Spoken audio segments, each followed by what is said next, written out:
Echoes of Defiance, First Contact. The Silent Architects. Dr. Elena Rodriguez stood motionless, her weathered hands pressed against the quantum resonance chamber's reinforced glass. Around her, the underground research facility hummed with a quiet intensity that belied its true purpose. For decades, humanity had been preparing, not just developing technology, but architecting a defense so subtle, so ingeniously camouflaged, that no external observer would suspect its existence. The facility, nestled deep within the Atacama Desert, represented just one node in a global network of hidden installations. What appeared to be routine scientific research centers were, in reality, the foundational components of humanity's most ambitious strategic project. Quantum entanglement stabilization at 87.3%, announced Dr. Wei Chen, Elena's longtime research partner. His voice carried a mix of professional detachment and barely contained excitement. They were close, closer than anyone realized to completing a technological breakthrough that would fundamentally alter humanity's position in the cosmic hierarchy. Outside the facility's secure perimeter, the desert's stark landscape offered perfect concealment. Satellite imaging would show nothing more than a standard research installation, its solar arrays and communication towers blending seamlessly with the surrounding terrain. But beneath the surface, an entirely different reality existed. The unseen network. Unbeknownst to the galactic community that had maintained peace for millennia, Earth had been meticulously studying every technological exchange, every diplomatic interaction. Each shared scientific advancement, each cultural dialogue was an opportunity, not just for learning, but for strategic analysis. The alien civilizations that had contacted humanity believed they were guiding a developing species. In reality, they were unwittingly providing the most comprehensive intelligence database humanity could have imagined. Commander Marcus Alvarez, coordinating from a secure military command center beneath the Rocky Mountains, reviewed the latest data streams. Quantum encryption algorithms developed through seemingly innocuous academic research now formed the backbone of a global defense network so advanced it would be indistinguishable from background noise to conventional scanning technologies. Stealth systems are at full operational capacity, Marcus murmured, more to himself than to the team surrounding him. Each member of his unit represented the pinnacle of human potential, scientists, engineers, military strategists who had dedicated their lives to a single, audacious goal, ensuring humanity's survival and independence. The waiting game. The Alien Council, with its 3,000-year history of galactic peacekeeping, had grown complacent. They saw humanity as another developing species, curious, potentially promising, but ultimately predictable. They did not understand that predictability was a choice, carefully cultivated by human strategists. Dr. Rodriguez understood the psychological warfare they were waging.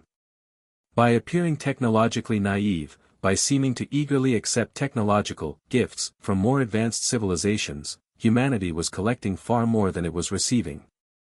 "We're not just preparing for a potential conflict," Elena had often told her closest colleagues. "We're designing a comprehensive response that will fundamentally challenge their entire understanding of technological development." As quantum sensors continued their silent calibration and hidden defense systems waited in patient readiness, humanity held its collective breath. The stage was set, the pieces carefully arranged. All that remained was for the galactic players to make their move. And when they did, the universe would learn that appearances could be profoundly deceiving. Echoes of Defiance, the diplomatic facade. The calculated interaction. Ambassador Sophia Nakamura adjusted her quantum-encrypted communication implant, a seemingly innocuous piece of jewelry that was anything but decorative. The conference room at the United Nations Extraterrestrial Cooperation Center bustled with alien diplomats from various galactic civilizations, each believing they were guiding humanity's technological evolution. What they didn't realize was that every interaction was a carefully orchestrated dance of information gathering. The Xeraxian delegation, with their iridescent exoskeletons and complex neural appendages, presented the latest agricultural biotechnology. Dr. James Henderson, Earth's chief scientific liaison, accepted the technology with calculated enthusiasm. To the aliens, it appeared as nothing more than technological gratitude. In reality, each shared innovation was meticulously analyzed, its underlying principles dissected and integrated into humanity's evolving defense strategy. The intelligence harvest. The quantum resonance modulation in their agricultural nanotransmitters is fascinating, Dr. Henderson whispered to Sophia during a brief recess. His words carried multiple layers of meaning, a coded communication that would be transmitted through multiple encrypted channels. Behind the scenes, a global network of researchers was already reverse engineering the shared technologies. What seemed like simple technological exchange was, in fact, a sophisticated intelligence gathering operation. Humanity was building a comprehensive understanding of alien technological paradigms, preparing for a potential confrontation that no one, except a select few, anticipated. Commander Alvarez, monitoring the diplomatic exchanges from a secure facility, noted every subtle interaction. The alien civilizations believed they were teaching; in truth, they were being studied more thoroughly than they could comprehend. The strategic camouflage. Each diplomatic mission, each technological sharing event was another piece in humanity's grand strategic puzzle. The aliens saw a developing species eager to learn. They did not see the sophisticated intelligence network collecting, analyzing, and preparing. Sophia Nakamura understood the psychological warfare they were conducting. By appearing technologically naive, by seeming grateful and somewhat dependent, humanity was collecting far more than it was receiving. The Galactic Council's peace had lasted 3,000 years through a combination of technological superiority and diplomatic control. They had never encountered a species that would turn their own methodology against them. Humanity was about to change that fundamental understanding. The waiting moment. As the diplomatic session concluded, Ambassador Nakamura exchanged pleasantries with the alien delegates. Her neural implant was already transmitting coded information, another microscopic thread in the vast network of human preparation. The stage was set. The pieces were carefully arranged.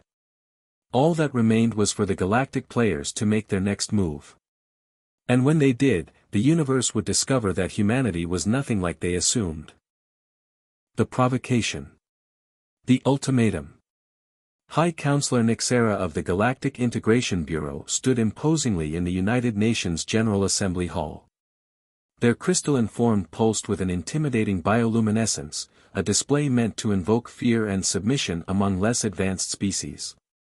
Humanity, the alien's voice resonated through advanced translation systems. Your technological development has become a potential threat to galactic stability. You will submit to immediate technological oversight and genetic adjustment protocols. In the front row, Ambassador Sophia Nakamura maintained a carefully neutral expression.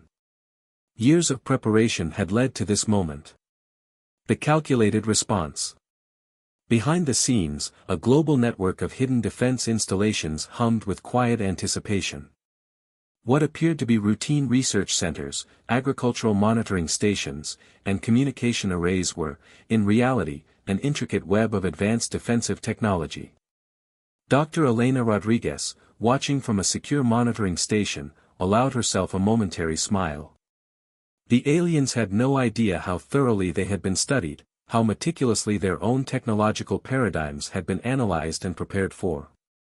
Quantum shielding network is at full readiness, whispered her colleague, Dr. Wei Chen. All distributed systems are synchronized. The hidden preparations. Beneath the Pacific Ocean, a series of quantum entanglement facilities waited in perfect readiness. Orbital platforms, disguised as civilian research satellites, held capabilities far beyond what any external scanner could detect.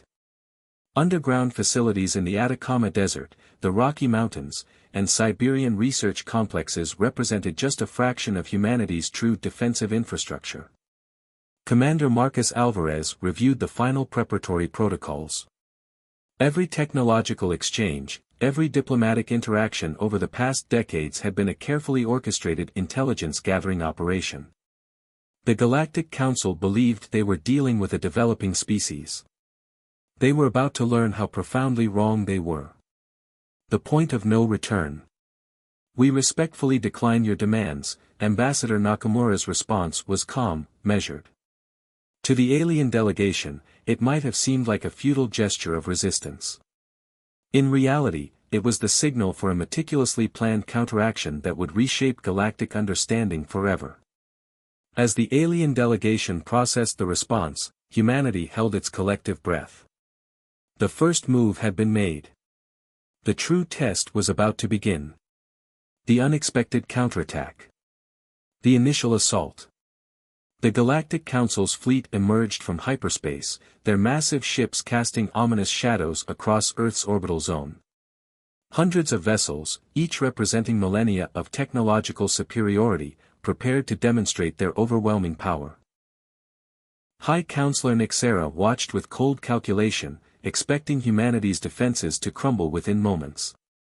The first energy weapon volleys targeted Earth's seemingly primitive orbital platforms, a routine subjugation protocol that had worked countless times before. What happened next would be recorded in galactic history as the most stunning technological ambush ever witnessed. The hidden capabilities. Commander Marcus Alvarez's voice cut through the communication network. "Activate dimensional pocket defense grid." Suddenly, space itself seemed to ripple and tear. Where the aliens expected vulnerable human infrastructure, entire fleets materialized from apparently impossible locations. These weren't just advanced ships, they were technological marvels engineered specifically to counter every known alien defensive system. Quantum-shifted gravity bombs bypassed traditional energy shields, rendering the Council's most advanced defensive technologies obsolete in seconds. Each human weapon was a precision instrument, developed through decades of meticulous study and preparation. The strategic revelation. Dr. Elena Rodriguez watched the tactical display from her underground command center. Every alien maneuver was predicted, every defensive strategy neutralized before it could be fully implemented. "They've been studying us," she muttered, believing we were studying them. The irony was perfect. Humanity had transformed every technological exchange, every diplomatic interaction into an intelligence-gathering operation so comprehensive that the aliens never saw the trap being constructed around them. The turning point. Quantum communication jammers, disguised within routine satellite networks, suddenly activated. The Council's supposedly unblockable communication systems dissolved into static. Autonomous combat units, which had appeared to be mere space debris, powered up their stealth systems.